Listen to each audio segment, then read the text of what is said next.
Maintenant qu'on a parlé du module développement front-end, on va parler du module développeur back-end. Alors, comme je le disais tout à l'heure, on vous apprend à être développeur, à construire des systèmes fonctionnels depuis la base.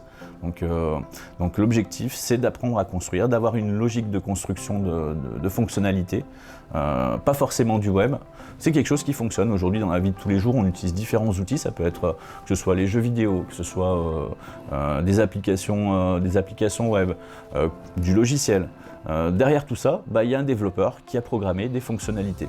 Et c'est ce qu'on apprend à Webecom, c'est apprendre à concevoir des fonctionnalités telles qu'elles soient. Et donc ça passe par acquérir une certaine logique de développement, une méthodologie, d'avoir un esprit analytique, de conceptualiser des solutions, de prévoir leurs évolutions. Et donc tout ça, c'est un travail initialement papier. Et c'est qu'ensuite qu'on va prendre un langage de développement orienté serveur, pour programmer et faire l'application et la rendre fonctionnelle. Par exemple, on va utiliser beaucoup le PHP dans la formation puisque c'est un langage qu'on utilise beaucoup au niveau du web. Le PHP, par essence, c'est un langage objet. Et donc on va construire des systèmes fonctionnels avec. Et si demain, au bout d'un certain temps d'expérience, vous dites non, moi j'aimerais bien aller dans le monde des jeux vidéo. C'est un exemple comme un autre. On utilise plus du C++.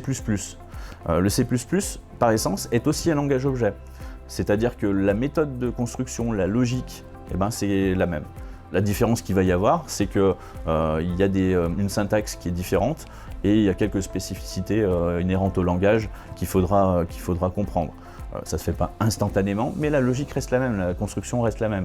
Mais si après vous voulez aller par exemple dans le monde du logiciel, là on va utiliser plus du Java, à ne pas confondre avec le JavaScript, c'est différent. Le Java est un langage objet aussi. Donc pareil, la logique de construction, ça va être à peu près la même et il faudra juste acquérir donc, la syntaxe et les spécificités du langage pour pouvoir évoluer sur ces technologies. Et donc c'est vraiment ça l'objectif de Webecom, c'est en fin de formation, c'est le début.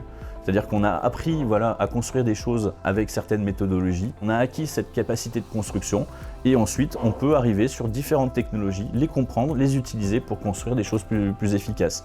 Et c'est vraiment dans cet axe-là que devraient se positionner tous les développeurs, parce que c'est ce qui permet déjà de trouver du travail, mais surtout d'évoluer tout le temps.